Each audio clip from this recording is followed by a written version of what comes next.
Estar en la casa del Señor en esta tarde. El Señor es bueno, ¿verdad? Es bueno verles. Hay hermanos y hermanas que hacía días no podíamos ver. Pueden estar con nosotros en este día. Está muy alto el micrófono. Una gotita nada más. Podemos bajar. Amén. Gracias, Señor. Todo bien. Amén. Ahí está bien. Gracias, hermano. Damos gracias al Señor por nuestra hermana Shirley, por Kemper, por Shirley, por Kemper, gracias por Clady, por Osvaldo que nos visitan este día.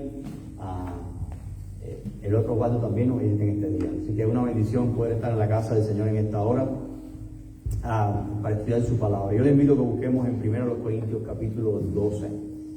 1 Corintios capítulo 12. Si quiere apagar aquella bocina, puede apagar aquella bocina completa. Yeah. Amén. Estamos en 1 Corintios capítulo 12. Y dice así la palabra del Señor. Vamos a leer del verso 1 al verso 13 en esta oportunidad. No quiero, hermanos, que ignoréis acerca de los dones espirituales. Sabéis que cuando erais gentiles se os extraviaba llevando como se os llevaba a los ídolos mudos. Por tanto os hago saber que nadie que hable por el Espíritu de Dios llama anatema a Jesús, y nadie puede llamar a Jesús Señor sino por el Espíritu Santo. Ahora bien, hay diversidad de dones, pero el Espíritu es el mismo. Hay diversidad de ministerios, pero el Señor es el mismo. Hay diversidad de operaciones, pero Dios, que hace todas las cosas en todos, es el mismo. Pero a cada uno le es dada la manifestación del Espíritu para provecho. Porque a este es dada por el Espíritu palabra de sabiduría, a otro palabra de ciencia según el mismo Espíritu, a otro fe por el mismo Espíritu, a otros dones de sanidades por el mismo Espíritu, a otro el hacer milagros, a otro profecía, a otro discernimiento de espíritus, a otros diversos géneros de lenguas, a otra interpretación de lenguas, pero todas estas cosas las hace uno y el mismo Espíritu, repartiendo a cada uno en particular como Él quiere. Porque así como el cuerpo es uno y tiene muchos miembros, pero todos los miembros del cuerpo, siendo muchos, son un solo cuerpo, así también Cristo. Porque por un solo Espíritu fuimos todos bautizados en un cuerpo, sean judíos o griegos, sean esclavos o libres, y a todos se nos dio a beber de un mismo Espíritu.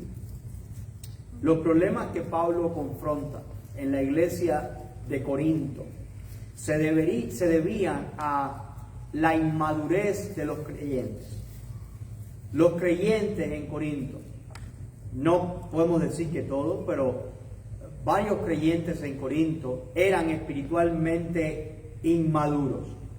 Desde el comienzo de la carta vemos que aunque ellos eran salvos porque habían creído en el Señor Jesucristo, no habían crecido espiritualmente, aún ellos no entendían la verdad del Evangelio, aún ellos no entendían quién merece la gloria, aún ellos no entendían muchas cosas que era necesario que entendieran.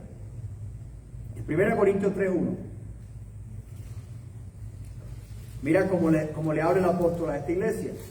De manera que yo, hermanos, no pude hablaros como espirituales, sino como a carnales, como a niños en Cristo.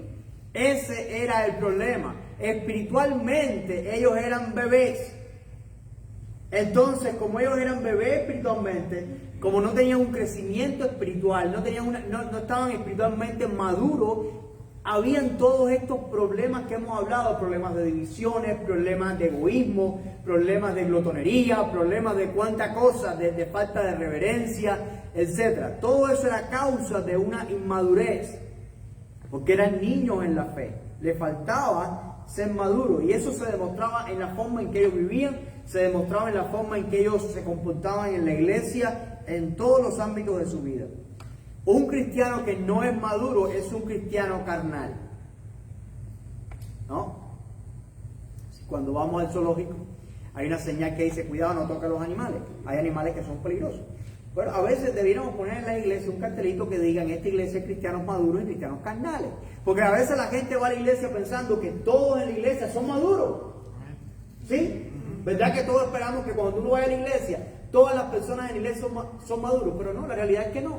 La realidad es que en el cuerpo de Cristo hay personas que son maduras y personas que todavía tienen que madurar. Y todos tenemos que seguir creciendo hasta la imagen de Cristo, porque no hemos llegado ahí ninguno, ¿no? Bueno, ¿qué es un cristiano carnal? Un cristiano carnal no es un cristiano hermano, no es carnal, como se dice en México, ¿no? Sino que un cristiano carnal es aquel que satisface sus deseos y sus necesidades fuera de la voluntad de Dios. Es aquel cristiano que, aunque es un creyente, aunque ha creído en el Señor Jesucristo, pero todavía no actúa controlado por el Espíritu de Dios, sino que actúa basado en sus impulsos pecaminosos, basado en su carne. Esto no es nuevo en la palabra de Dios. En la carta a los Gálatas nos encontramos una iglesia que se aparta del Evangelio, y al apartarse del Evangelio cae en la carnalidad y cae en las obras de la carne. Y el apóstol le muestra: ustedes no anden según la carne, sino según el Espíritu. Y el apóstol le muestra: estas son obras de la carne y esto es fruto del Espíritu. Eso sucedía también en Galacia. Entonces, un cristiano espiritual, a diferencia de un cristiano carnal, es un cristiano que se ha creído en el Señor Jesucristo, pero es guiado por el Espíritu Santo. Por lo tanto, vive con la dirección, con la llenura, si podemos decir, del Espíritu Santo. Y ya que el problema radica en un desconocimiento de la obra y de la voluntad del Espíritu Santo, ya que la inmadurez no es más que cuando uno no se pone al control del Espíritu Santo, entonces es importante que el apóstol hable sobre la obra del Espíritu Santo en la iglesia. Y ese es el capítulo 12. El capítulo 12 está lleno de enseñanzas sobre el Espíritu Santo. ¿Qué hace el Espíritu Santo en los creyentes? ¿Qué logra en los creyentes? ¿Qué produce en ellos? ¿Y qué produce en la iglesia como un todo? Bueno, lo primero que vamos a ver en esta tarde es que el Espíritu Santo testifica de Jesús. El Espíritu Santo testifica de Jesús. Mira, verso 1 al 3. 1 Corintios 12, 1 al 3. No quiero, hermanos, que ignoréis acerca de los dones espirituales. Sabéis que cuando erais gentiles, se os extraviaba llevando como se os llevaba a los ídolos mudos. Por tanto, os hago saber que nadie que hable por el Espíritu de Dios llama anatema a Jesús. Y nadie puede llamar a Jesús Señor sino por el Espíritu de Dios. El Espíritu Santo testifica de Jesús. El apóstol Pablo recordó a los corintios que ellos antes eran llevados a los ídolos mudos, pero que ahora ellos han conocido al Dios verdadero que habla su vida a través del Espíritu Santo. ¿No? La fe cristiana no es una fe ciega. No es una fe ciega. La fe cristiana no es una fe en que yo sí creo, yo creo. Gloria a Dios, yo sí creo. Esa no es la fe cristiana. La fe cristiana es una fe viva, porque tú no estás hablando con un ídolo mudo, que tú le hablas y no recibes nada para atrás. Tú estás hablando con un Dios vivo, que se comunica por medio de su palabra, que se comunica por medio de su Espíritu, que tú lo ves obrando en diferentes situaciones en tu vida, que tú reconoces que es imposible que sucedieran a menos que Él pusiera su mano. Esa es la fe cristiana. Entonces el Espíritu Santo va a testificar de Jesús, va a testificar la obra de Jesús y va a mostrar la voluntad de Jesús a nuestra vida. Para entender el ministerio del Espíritu Santo, tenemos que ir a Juan capítulo 16. Juan 16. Ahí hay varios versos que nos hablan sobre la obra del Espíritu Santo. ¿Eh? El Señor prometiendo el Espíritu Santo. El Señor Jesús prometiendo la llegada del Espíritu. Verso 7. Pero yo os digo la verdad, os conviene que yo me vaya, porque si no me fuere el Consolador, no vendría a vosotros, mas si me fuere, os lo enviaré. ¿No? Es una gran bendición contar con el Espíritu Santo de Dios. El Señor Jesucristo sabemos que Él es Dios y como Dios Él es omnipresente. Pero cuando Él vino a esta tierra a morir por nosotros, Él limitó sus atributos, Él limitó uno de los atributos que él limitó fue precisamente eso. Él tenía un cuerpo humano, él estaba con sus discípulos estaban ahí tocándolos, viéndolos, etcétera, pero ese cuerpo no estaba en todos los lugares. Convenía que cuando el Señor se fuera, ascendiera con ese cuerpo glorificado, convenía que fuera enviado el Espíritu Santo para que cualquiera que creyera en el Señor, en el mundo entero, en el universo entero, recibiera el Espíritu Santo y la compañía del Espíritu.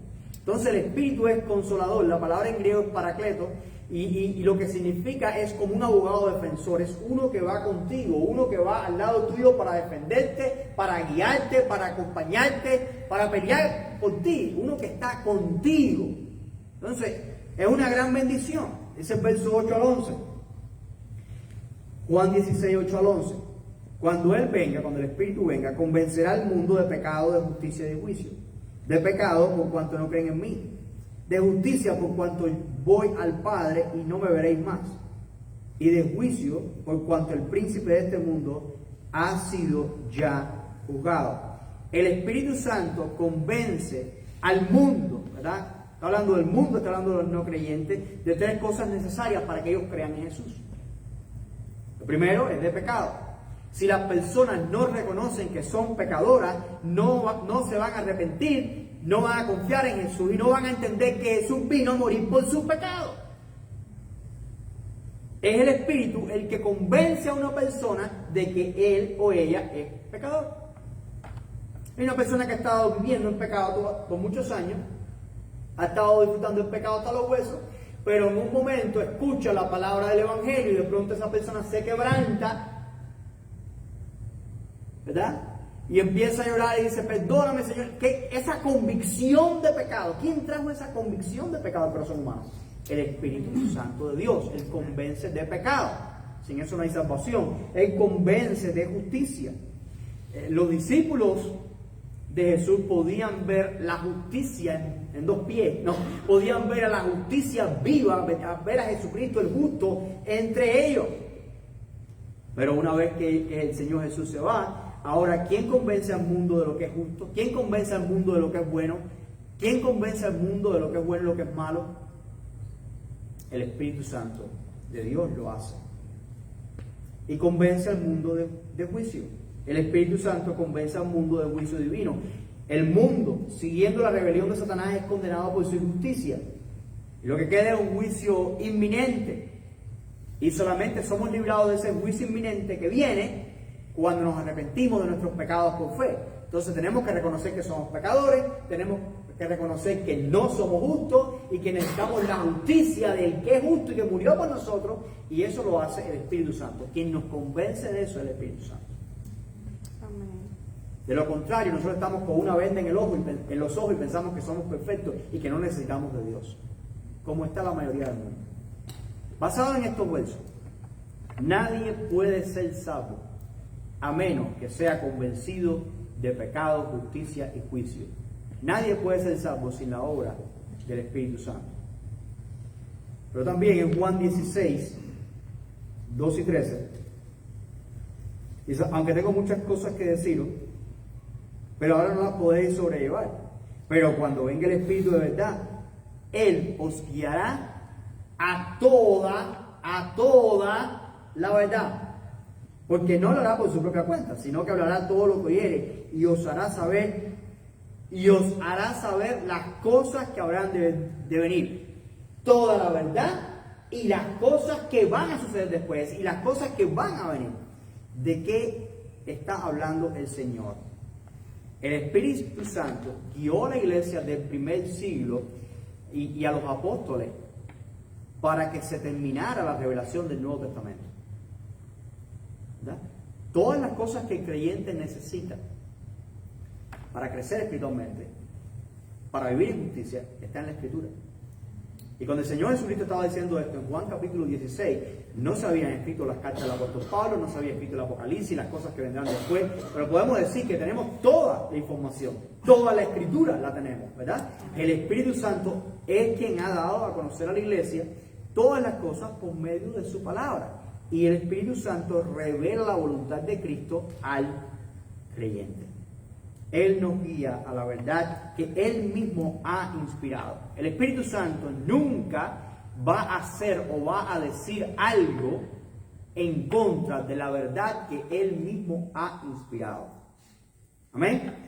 Entonces cualquier otra revelación nueva que usted escuche por ahí no es del Espíritu de Dios. Porque el Espíritu de Dios no se contradice. Dios no se contradice. El ser humano caído, todos los seres humanos, necesitamos una guía. En este mundo nosotros necesitamos una guía. Alguien que nos ayude en el camino regreso a casa. Alguien que nos ayude, que nos guíe para poder ir nuevamente a la casa del Padre, para poder tener comunión con Dios, ¿verdad? Y nosotros sabemos, el 100% de los que estamos aquí, de los que están allá afuera también, se van a morir un día. La muerte no es algo que nosotros podemos, no hay que debatirlo. Todos sabemos que vamos a morir. Pero lo que sí tenemos que pensar es, ¿cuál será nuestra morada eterna? ¿No? Porque sabemos que aquí vamos a estar el tiempo que Dios quiera que estemos, los años que Dios quiera que estemos. Pero van a ser añitos. Más o menos van a ser añitos. Pero, eternamente, ¿dónde vamos a estar? Bueno, si hemos creído en el Señor nos guía hasta las mansiones de luz. Él nos guía. Y nos ha dado el Espíritu como una guía. Él nos guía a toda verdad.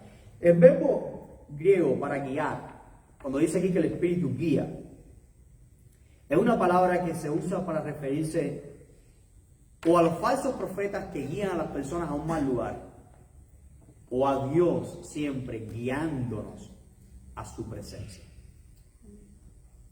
Por ejemplo, vamos a Mateo capítulo 15, verso 14. Mateo 15, 14.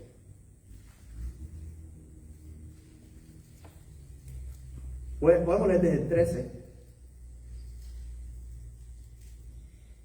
Está hablando el Señor contra los líderes religiosos. Pero respondiendo él dijo, toda planta que no plantó mi Padre Celestial será desarraigada. Dejadlos. Son ciegos, guías de ciegos. Y si el ciego guiara al ciego, ambos caerán en un hoyo.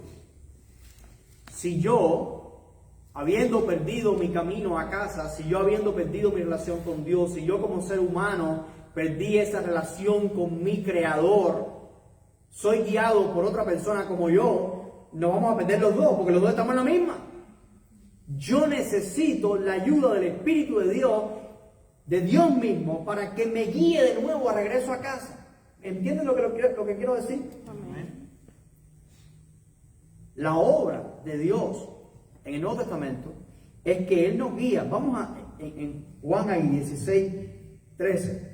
Pero cuando venga el Espíritu de verdad, Él os guiará a toda verdad. ¿Verdad? Él os guiará a toda verdad. Vamos a Apocalipsis capítulo 7, versículo 17.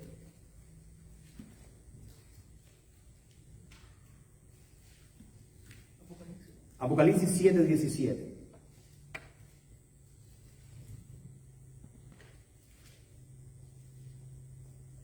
Porque el Cordero que está en medio del trono los pastoreará y los guiará a fuentes de agua de vida. Dios enjugará toda lágrima de los ojos de ellos. Fíjense, este verbo, jodegeo, se usa siempre para hablar de la guianza, ya sea de los falsos maestros que nos llevan al abismo, o Dios guiándonos a su propia presencia, guiándonos a su lugar.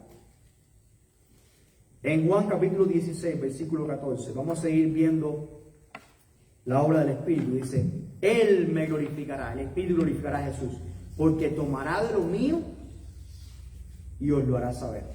El Espíritu glorifica a Cristo, da la gloria a Cristo, revela al creyente la voluntad de Cristo. Cristo es el camino, es la verdad y la vida, y el Espíritu nos lleva a Cristo y nos guía a Cristo durante este peregrinar hasta nuestra morada celestial. Él es la guía. Los cristianos corintios antes eran guiados ¿a quién? A los ídolos mudos, ¿no? a la mentira, al hoyo de la destrucción, pero al creer en Jesucristo, ahora ellos están siendo guiados por el Espíritu Santo. Por lo tanto, una persona que es guiada por el Espíritu Santo no puede llamar a Jesús anatema, no puede llamar a Jesús maldito, no puede maldecir a Jesús, no puede hablar más de Jesús. Asimismo, una persona no puede llamar a Jesús Señor sino por medio del Espíritu Santo. Si el Espíritu Santo va a revelar la verdad sobre Jesús, cualquier maestro que se levante en la historia, ya sea en el pasado, en el presente o en el futuro, que enseñe algo un poquitico diferente de Jesús, no es del Espíritu de Dios. Porque el Espíritu de Dios nos revela la mera verdad sobre Jesús. ¿Entendemos? Si la única manera de ser salvo es por medio del arrepentimiento y la fe, que se expresa en creer y en confesar a Jesús como Señor y Salvador de nuestras vidas, entonces lo que está diciendo el apóstol Pablo es que nadie puede ser salvo sin la obra del Espíritu Santo. En segundo lugar, el Espíritu Santo nos bautiza en el cuerpo de Cristo. Nos bautiza en el cuerpo de Cristo. Vamos a 1 Corintios 12, versos 12 al 13. Porque así, como el cuerpo es uno y tiene muchos miembros, pero todos los miembros del cuerpo, siendo muchos, son un solo cuerpo, así también Cristo. Porque por un solo espíritu, fuimos todos bautizados en un cuerpo, sean judíos o griegos, sean esclavos o libres, y a todos se nos dio a beber de un mismo espíritu. Imagínense eso. Al creer en el Señor Jesús y confesar su nombre, lo cual es nuestra respuesta al obrar y al actuar del Espíritu Santo de Dios que toca nuestro corazón, los creyentes somos insertados, somos sumergidos, somos bautizados en el cuerpo de Cristo.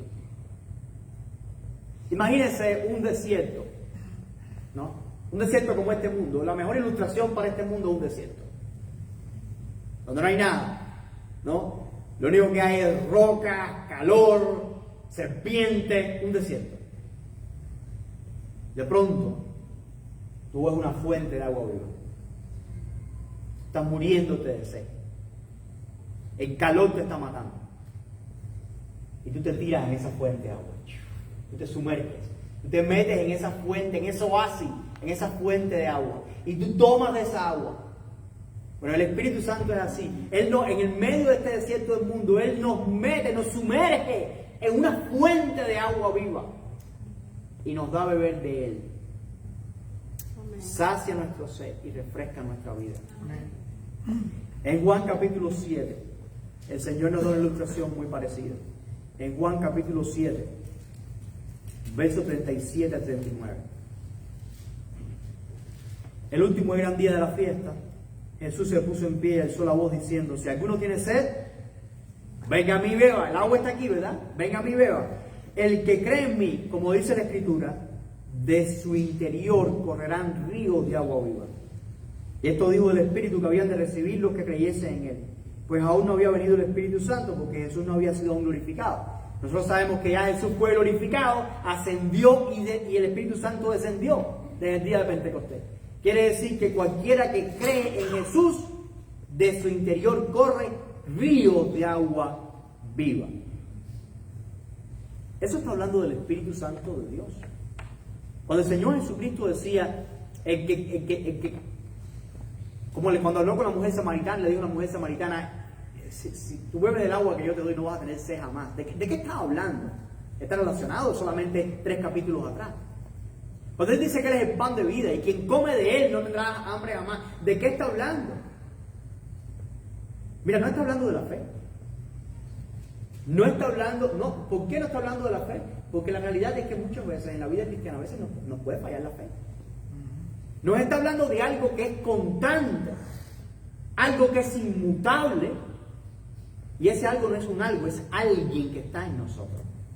Tenemos el Espíritu Santo de Dios y habita en nosotros y vive en nosotros y es constante. Está ahí. Si lo buscamos, lo encontramos, está ahí. En Efesios capítulo 1, verso 13.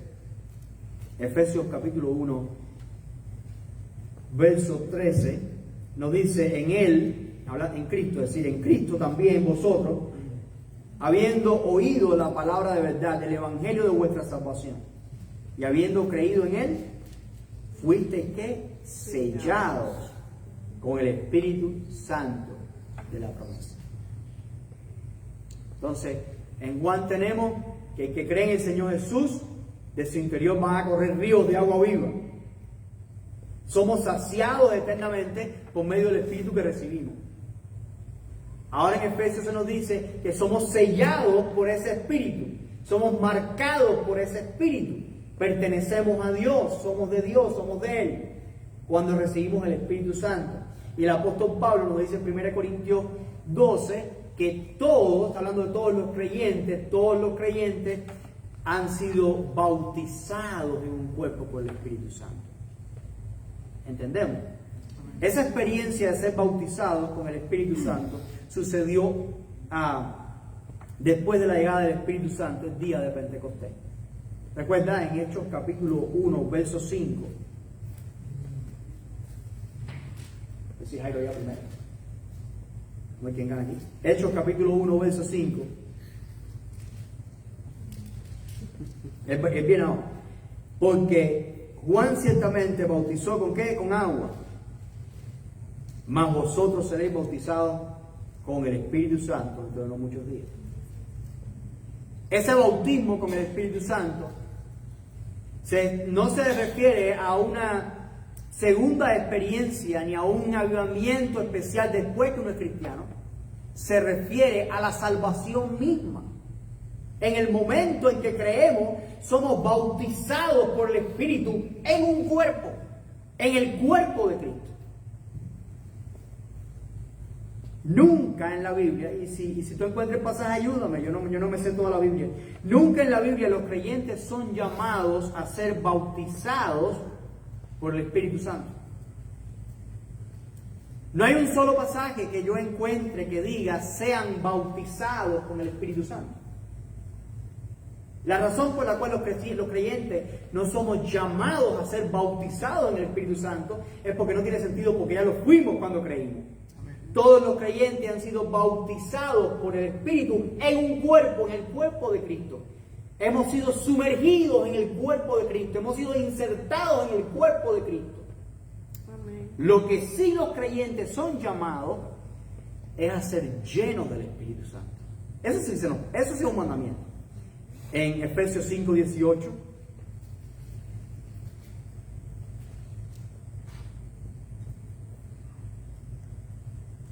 No os embriaguéis con vino en lo cual hay disolución. Antes bien sé ¿qué? Llenos del Espíritu Santo. Llénense del Espíritu Santo. Cuando una persona se embriaga, ¿qué pasa? Está bajo el control del alcohol. Cuando una persona se endroga, está bajo el control de la droga, ¿verdad? Si comete un acto delictivo o qué cosa, ahí lo dice en el expediente, bajo la influencia del alcohol. Sí, actuó de esa manera, pero bajo una influencia, ¿verdad? Está en un estado fuera de sí, ¿verdad? Está en un estado en el cual no coordina bien las cosas, su conciencia no está al 100 porque está siendo influenciado por alcohol que ha llegado a su cerebro. Cuando somos llenos del Espíritu Santo de Dios, actuamos bajo la influencia del Espíritu Santo de Dios. Amén. ¿Verdad? No estamos actuando de manera carnal, no estamos actuando como todos los seres humanos actúan, sino que actuamos en una manera que glorifica a Dios porque estamos siendo guiados y controlados por el Espíritu Santo de Dios. Amén. Que llena nuestro corazón y también llena nuestra mente. Entonces, los cristianos sí estamos llamados a ser llenos del Espíritu Santo, sí estamos llamados a ser avivados, sí estamos llamados a buscar del Señor, sí estamos llamados a estar llenos del fuego del Señor. Pero eso se llama en la Biblia llenura del Espíritu. El bautismo en el Espíritu es cuando creemos en Jesucristo y somos salvos. Y esto es una gran bendición. Fíjese, si este es el caso, si lo que estamos diciendo es así o no. Que el apóstol dice, vamos a 1 Corintios 12, 13. Porque por un solo espíritu fuimos todos bautizados en un cuerpo. ¿A quién le está diciendo eso, hermano? Eso se lo está diciendo los cristianos de Corinto. A todos los cristianos de Corinto. Eso se lo está diciendo, ¿recuerdas atrás los problemitas de Corinto? Eso se lo está diciendo a las personas que tenían ciertos problemitas. Los mismos que tenían un problemita con la cena y que tenían problemas de irreverencia, toda esa gente que tenían esos problemas, los que tenían problemas de división en la iglesia, todos esos habían sido bautizados en un cuerpo por el Espíritu Santo. Entonces, ese bautismo con el Espíritu no es un avivamiento en su vida después de ser cristiano, sino que fue la experiencia misma de creer en Jesucristo y recibir el Espíritu Santo de Dios en su vida. En último lugar, el Espíritu Santo da dones a los creyentes. Yo sé que aquí vamos a hablar de manera general sobre los dones, no vamos a explicar los dones en el día de hoy, eso quedará para la próxima, pero de manera general podemos leer en el verso 4 al 11 lo siguiente. 1 Corintios 12, 4 al 11. Ahora bien, hay diversidad de dones, pero el Espíritu es el mismo. Hay diversidad de ministerios, pero el Señor es el mismo. Hay diversidad de operaciones, pero Dios, que hace todas las cosas, es el mismo. Pero a cada uno le es dada la manifestación del Espíritu para provecho. Porque a este es dada por el Espíritu palabra de sabiduría, a otro palabra de ciencia según el mismo Espíritu, a otro fe por el mismo Espíritu, a otros dones de sanidades por el mismo Espíritu, a otro el hacer milagros, a otro profecía, a otro discernimiento de espíritu, a otro diversos géneros de lengua, a otro interpretación de lengua. Pero todas estas cosas las hace uno y el mismo Espíritu, repartiendo a cada uno en particular como Él quiere. Como Él quiere.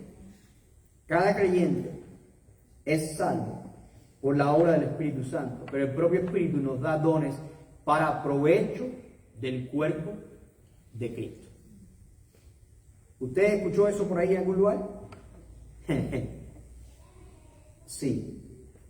Para provecho del cuerpo de Cristo. Entonces, hay personas que se levantan en el día de hoy con diferentes dones que no representan ningún provecho, ninguna edificación para el cuerpo de Cristo. Personas que tienen un don de risa. ¿En qué te hace eso parecido a Jesús? O un don de no sé qué. ¿No? Eso es un don que edifica, que es para provecho del cuerpo de Cristo. Porque aquí la meta como iglesia es la edificación del cuerpo de Cristo y la gloria de Dios. Si no da la gloria de Dios y no edifica el cuerpo de Cristo, es de otro espíritu, no del Espíritu Santo de Dios.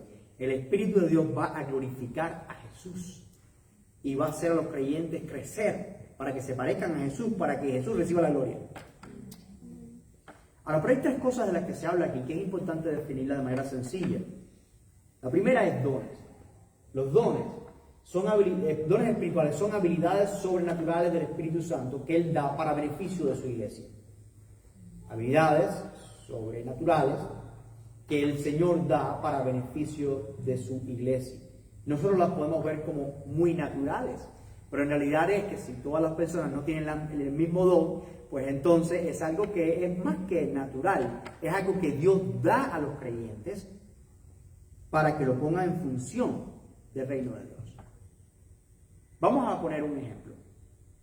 Una persona Dios le da el don de consejería, el don de animar, o como se llama en la Biblia, el don de exhortar, de exhortación. Identificamos, ese es el don. Todas las personas no tienen ese don, ¿verdad? Pero hay personas que tienen ese don. Cuando esa persona que tiene el don de consejería lo usa, porque hay quien lo tiene y no lo usa. Pero si tú lo usas, la persona que lo usa, eso se convierte en su servicio. Está sirviendo el cuerpo de Cristo con ese don. Servicio es igual a ministerio. Ministerio significa servicio. Entonces, hay muchos dones, ¿verdad? Hay muchos ministerios, Es decir, muchas personas ponen en función del reino de Dios sus dones, esos son ministerios. Hay muchas personas que tienen dones y no tienen ministerio. Hay personas que Dios le ha dado el don de enseñar, hay personas que Dios le ha dado el don de predicar, hay personas que Dios le ha dado el don de aconsejar, hay personas que Dios le ha dado el don de palabra de sabiduría, de palabra de ciencia, de discernimiento de espíritu. Hay muchos dones y en cada uno de los que estamos aquí hay por lo menos uno de esos dones. Amén. Si tú lo pones en servicio del reino de Dios, ese es tu ministerio. Ese es tu ministerio. Pero si tú no lo pones en servicio del reino de Dios, tú tienes un don, pero tú no tienes un ministerio. No tienes un servicio, no sirves con él. ¿Verdad? Pero también está la palabra operaciones. Operaciones. Del griego, energema. Como energía, ¿no? El poder de Dios.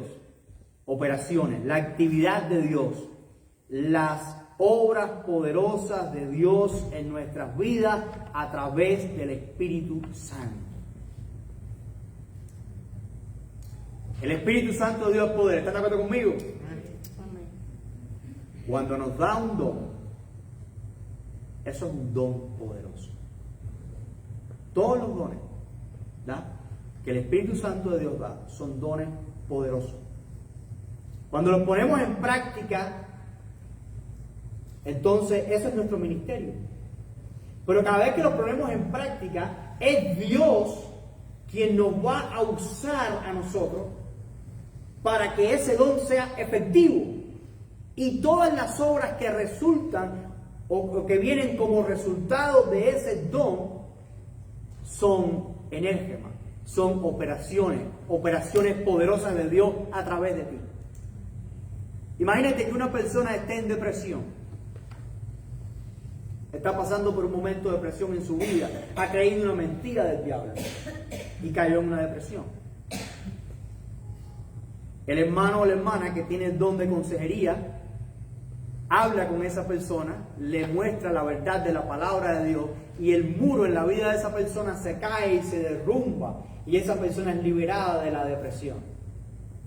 Dios obró con poder, Dios hizo esa operación, ese acto poderoso a través del don de esa hermana, porque esa hermana lo puso en función del reino de Dios. Todos los dones que nosotros tenemos, Dios quiere que los usemos, que se conviertan en ministerio y que se conviertan en operaciones, en energema. Porque se imagina el efecto de una iglesia cuando la mayoría de sus miembros ponen en función del reino de Dios el don que Dios le dio. ¿Cómo será el impacto? ¿Cómo será el efecto? Mire cómo el apóstol marca los dones del creyente como una obra de la Trinidad completa. En el verso 4, muchos dones, pero un solo Espíritu, el Espíritu Santo. Muchos servicios o ministerios, pero un solo Señor, Cristo es nuestro Señor. Todos los que sirven están sirviendo a Cristo y a su reino, están sirviendo al cuerpo de Cristo. Los dones son dados para servir en el cuerpo de Cristo. Muchas obras poderosas que vienen de Dios Padre, el poder, dice la Biblia que toda dádiva y todo perfecto viene de ¿dónde? Del Padre de las luces. Entonces, estas operaciones vienen de Dios que actúa a través de estos dones para la edificación del cuerpo de Cristo por medio de la obra del Espíritu Santo. Entonces, el Espíritu Santo reparte a cada creyente un don para que ese creyente sirva a Dios, ministerio, y Dios haga grandes cosas a través de su ministerio, operaciones, para provecho del cuerpo de Cristo y para la gloria de Dios. Verso 11, estamos terminando.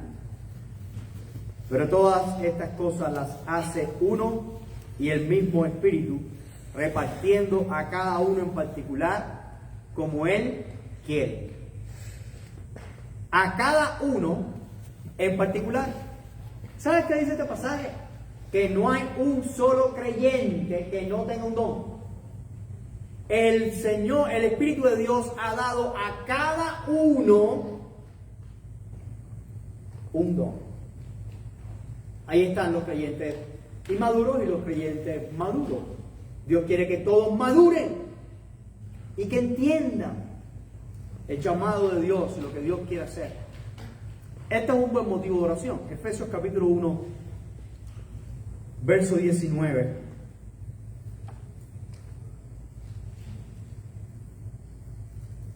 Podemos leer desde el 15 porque hoy ustedes no están tan apurados. Dice Efesios 1:15: por esta causa también yo, habiendo oído de vuestra fe en el Señor Jesús y de vuestro amor para con todos los santos, no ceso de dar gracias por vosotros, haciendo memoria de vosotros en mis oraciones.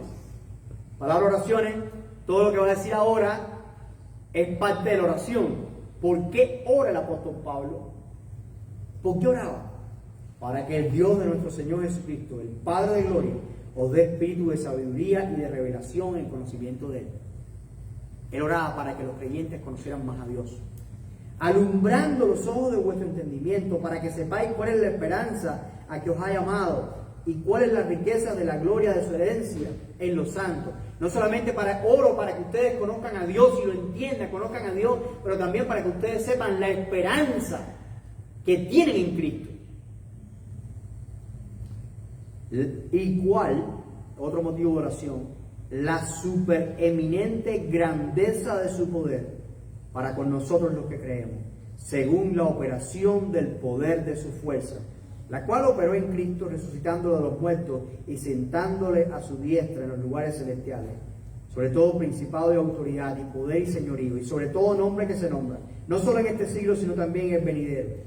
Y lo sometió todo, y sometió todas las cosas bajo sus pies, y lo dio por cabeza sobre todas las cosas a la iglesia, la cual es su cuerpo, la plenitud de aquel que todo lo llena en todo. ¿Viste ese verso 19? Él ora para que ustedes sepan, para que los creyentes sepamos cuál es la supereminente grandeza de su poder para con nosotros los que creemos, según la operación del poder de su fuerza. Entonces, los dones de Dios son dones poderosos. Lo que usted tiene dentro de usted es un reactor nuclear.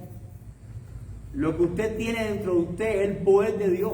Lo que usted tiene dentro de usted es el mismo poder que levantó el cuerpo muerto y desfigurado de Jesús de la tumba y creó en él un cuerpo glorificado. Es el mismo poder. Con ese poder nosotros podemos hablarle a una persona para que conozca a Cristo. Con ese poder podemos aconsejar a alguien que está en depresión. Con ese poder podemos enseñar a las personas la verdad. Con ese poder se rompen las cadenas. Lo que Dios está buscando es personas que estén dispuestas a ser usados por Dios en su reino. Y a cada uno de los que estamos aquí, a todos los que estamos aquí, dice este pasaje, y a cada uno en particular, a cada integrante en particular. Quiere decir que Dios te conoce, Dios conoce tu vida, Dios conoce las cosas por las cuales tú has pasado, y Dios te ha dado un don personalizado, específicamente hecho a la medida para ti. Dios quiere usarte con él. En particular, Dios quiere usarte. Cada uno de nosotros somos diferentes, ¿verdad? No ha sido el pastor quien te ha dado el don espiritual. Nadie te puede dar un don espiritual. Solo el Espíritu Santo de Dios lo ha hecho. El pastor puede ayudarte a poner en práctica el don y confirmar el don, pero ningún ser humano puede darte un don espiritual. Si todo esto lo recibimos de Dios de una manera gratuita, porque nadie paga por un don, ¿para quién es la gloria? Para Dios. El 100% de ella, ¿no? El 100% de la gloria es para Dios. Y ese es el punto del apóstol Pablo desde el principio de la carta.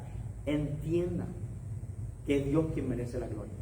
Entiendan que no deben estar poniendo la vista en los ojos de los hombres y poniendo a los hombres en un pedestal. Porque el único que tiene que estar en gloria es Dios.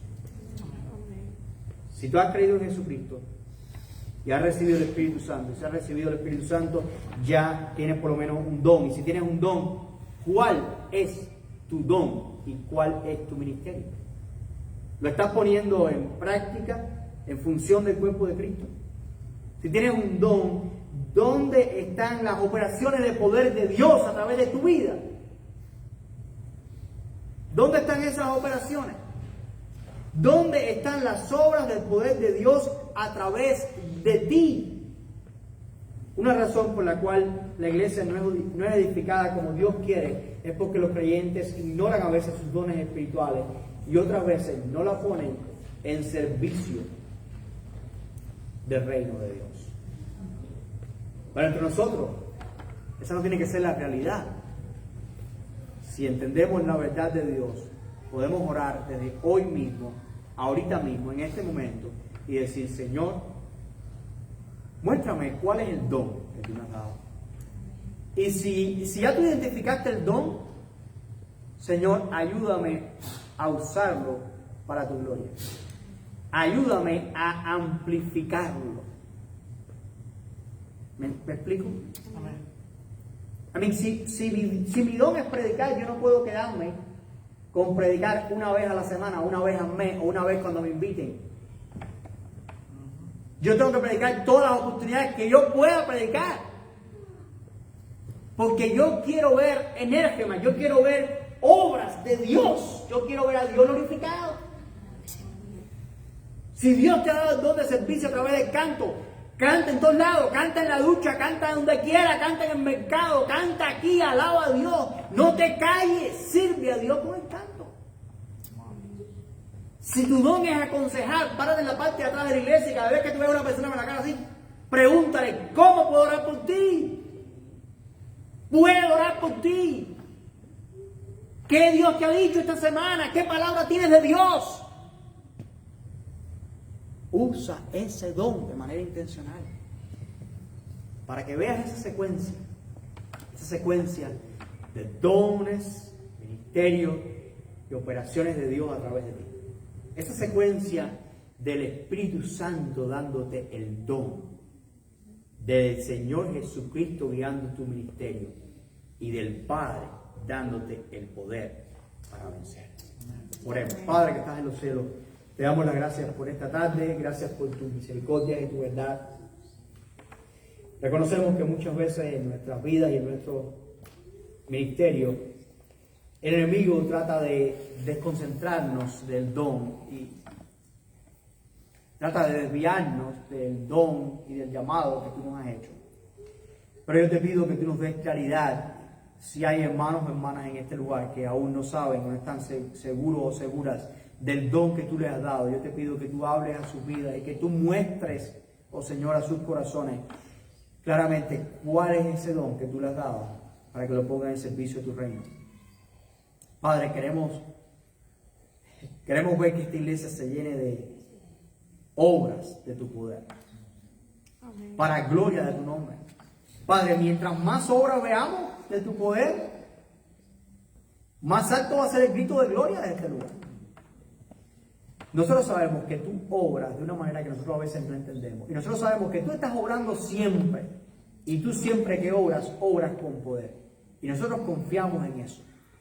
Pero te pedimos en lo particular, como tú nos has dado un don en lo particular, yo te pido para mi vida y te pido en nombre de mis hermanos que están aquí, que tú nos ayudes a ser intencionales, a reconocer ese don y a usarlo para tu gloria y que tú nos permitas en tu misericordia ver las obras de tu poder en medio de tu pueblo. Lo pedimos en el nombre de Cristo Jesús. Amén. Dios le bendiga.